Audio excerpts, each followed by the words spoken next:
de Cristo. Que loucura o que aconteceu com o povo judeu, né?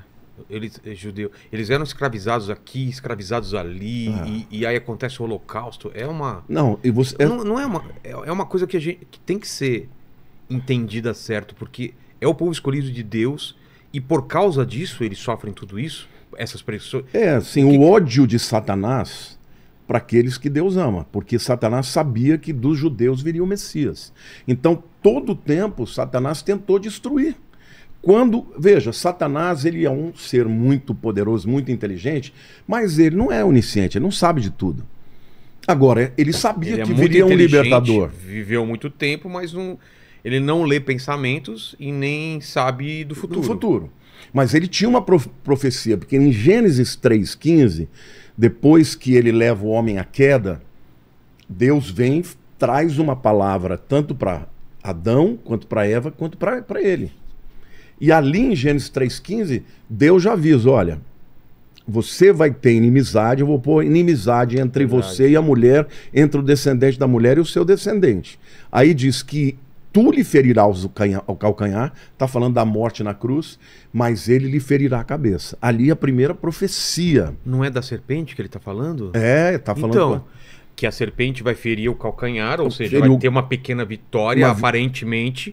Mas ele no final vai esmagar vai pisar a cabeça. Na cabeça, porque na verdade a morte na cruz foi a derrota do diabo. Lá no começo já estava falando de tudo. Já estava falando de tudo.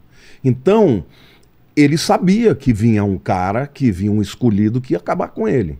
Então, mas não sabia quando? Não sabia quando, mas, por exemplo, alguma coisa... É que os profetas vieram anunciando, vieram falando, né? Mas ele não se esqueça que Satanás, ele continuou tendo acesso ao céu. Então... Isso já foi falado aqui, é uma coisa que eu não entendo.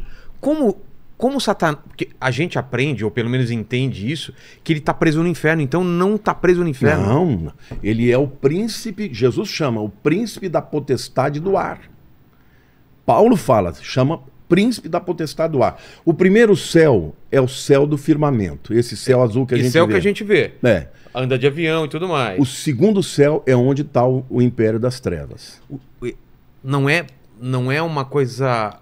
É um céu, é um lugar espiritual. Mas alguns dizem que está no espaço sideral. Então, mas lá é onde ficam os anjos também? Não, ali é onde ficam os demônios e Satanás. Porque quando Paulo fala em Efésios 6, a nossa luta não é contra a carne e o sangue, contra principados e potestades e poderes, e fala nas regiões celestiais. Entendeu? Então, ele está no segundo céu. E Deus está no terceiro céu, que é onde está o trono de Deus e os anjos. Ah, tá. E ele tem acesso ao terceiro céu. Ele tem acesso. Lá no livro de Jó, diz que Deus, um dia que Deus reuniu os seus anjos, chegou também Satanás. E começa a conversar com Deus. Dali saiu um diálogo. Depois da queda. Depois da queda. Então, depois da isso queda. que eu não entendo. Ele não perdeu ainda o acesso ao céu. O que ele perdeu foi a posição que ele tinha de querubim ungido. Ele era a criatura mais poderosa que havia no céu. Ele perdeu o poder dele ou ele continua com o mesmo poder? Continua com o mesmo poder. Ele perdeu o cargo. A posição de querubim ungido por Deus para ser o líder de todos os demais anjos. Qual era o trabalho dele? Ele foi designado para quê? Lá no começo. Isso tudo é conjectura, claro, mas... por exemplo, quando a Bíblia fala das vestes dele, fala de todos os instrumentos musicais. Isso. Né? Ou seja, ele era o líder da adoração nos céus. Ele era o cara que estava mais próximo de Deus, do trono de Deus. Por causa disso que ele ficou tão encantado com a sua beleza que ele falou, pera lá, por que eu vou ficar dando adoração para ele se eu sou o cara? Mas, pastor, você acha que em algum momento alguns anjos começaram a adorar ele pelo fato dele de não terem acesso? Eu acho que nem todos os anjos, eu não sei se a Bíblia fala disso. Não sei se todos os anjos tinham acesso a Deus. Alguns podem ser mais distantes. E ele, por ser o mais acessível, será que alguns acharam realmente que ele era alguma coisa grande? Eu acho que a Bíblia fala até que se achou iniquidade no seu coração.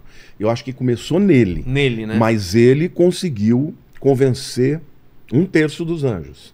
Porque a Bíblia fala, né? Lá em Apocalipse 12, que quando existir a batalha final, né? É. Entre Lúcifer e Miguel, o arcanjo, ele vai arrastar um terço dos anjos com ele. Então, a conjectura teológica é que, de fato, um terço dos anjos seguiram a Satanás. E não é que eles estejam no inferno. O inferno, na verdade, é o lugar onde os mortos vão. Exato.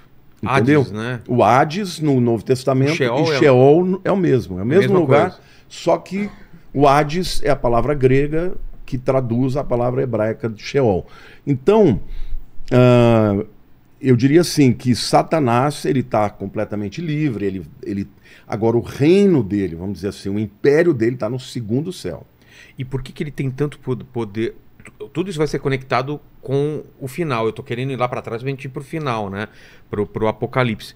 Mas se é que dá para saber um plano dele, o plano dele é levar o maior número de almas. É o quê? É atrapalhar o plano de Deus? Excelente a sua pergunta. Eu queria só voltar no raciocínio que eu comecei, acabei esquecendo, né? Como ele sabe que vai vir um Messias. Sim. Ele sabe que vem um cara para destruí-lo. Então, antes, quando ele sente que pode ser, ele vai tentar matar. Ele tentou matar Moisés. Ele tentou? O lance o faraó mandou matar todos os meninos. Só que a mãe dele escondeu, botou num cestinho, né, de vime, de junco. Ele foi criado dentro do palácio do faraó. Quando Jesus foi nascer, o Herodes também tentou matar Jesus.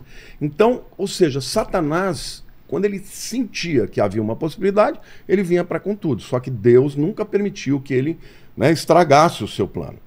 Então, o que eu entendo? Ele é não só um enganador, mas o cara que é o pai da mentira, ele também é enganado pela mentira. Eu sempre perguntei para Deus, um cara que sabe tanto, ele sabe que ele não consegue vencer Deus. Isso que eu nunca entendi, ele sabe que ele não consegue... Mas você nunca viu uma pessoa enganar a si mesmo? Ou será que é só assim, eu sei que eu não vou ganhar, mas eu vou... Eu acho que ele acredita. Eu acho que ele sabe que a Bíblia fala que ele vai perder, mas acho que lá no fundinho ele acredita. Isso é uma conjectura minha, tá? Até o diabo tem esperança, então. Ele tem esperança que ele vai vencer. E para isso, e não só ele, os seguidores dele. Ao longo do mundo, se você pegar aí os satanistas, os Illuminati, esses camaradas, eles estão olhando para o poder que eles têm para manipular o mundo. Então, eles acham que eles vão ganhar. Eles sabem do que a Bíblia diz, mas eles não acreditam nisso. Então, assim, não dá para cravar que Satanás acredita que ele vai vencer. Eu só coloco uma possibilidade, porque o engano, ele é tão poderoso que engana a si mesmo, entendeu? Então, assim, ele, no fundo, ele está tentando impedir o plano de redenção de Deus. Porque se você olhar para as Escrituras, você vê um plano de Deus lá na eternidade passada, e esse plano vai se cumprir no final dos tempos, e a eternidade futura vai ser, na verdade, o cumprimento do plano original de Deus. Então ele teve livre-arbítrio, se ele Não, ele teve completamente. E todos os anjos têm? Todos os anjos que fizeram a escolha por ele, fizeram por escolha própria. Exato. Ninguém os induziu. Diferentemente de um ser humano que já nasce, né, em pecado e que, você vai lutar contra um ser poderoso, muitas vezes é difícil você dizer que você tem um livre-arbítrio, né? Se Deus não der uma mãozinha ali, a coisa fica feia. Mas eles não, eles estavam vendo tudo. Eles estavam enxergando, vendo a glória de Deus. E ele olhou para si e falou, eu sou o cara. E aí ele tem 5... Eu vou, né? Vou estabelecer o meu trono acima do Altíssimo. Eu serei semelhante ao Altíssimo, né? E ele começa a falar no Ezequiel, tanto em Isaías 14 quanto Ezequiel 28, descreve Satanás, e Ezequiel fala dessa vontade que ele teve de se tornar maior que Deus, né? Ao longo de toda a história, qual é a estratégia dele? Roubar a adoração do ser humano. Quando ele chega para Adão e para Eva e fala, Deus falou que o dia que vocês comerem, vocês vão morrer? Mentira. O que Deus está fazendo é esconder o leite. Na verdade, ele sabe que o dia que vocês comerem, vocês vão ser como Deus, conhecedores do bem e do mal. Então, essa mesma tentação de levar os homens a descrer na palavra de Deus e passar a adorá-lo, Tá lá no Gênesis e vai estar no Apocalipse também. Ele quer adoração. Ele chegou para Jesus na tentação do deserto e falou: te dou tudo se você se prostrar e me adorar. E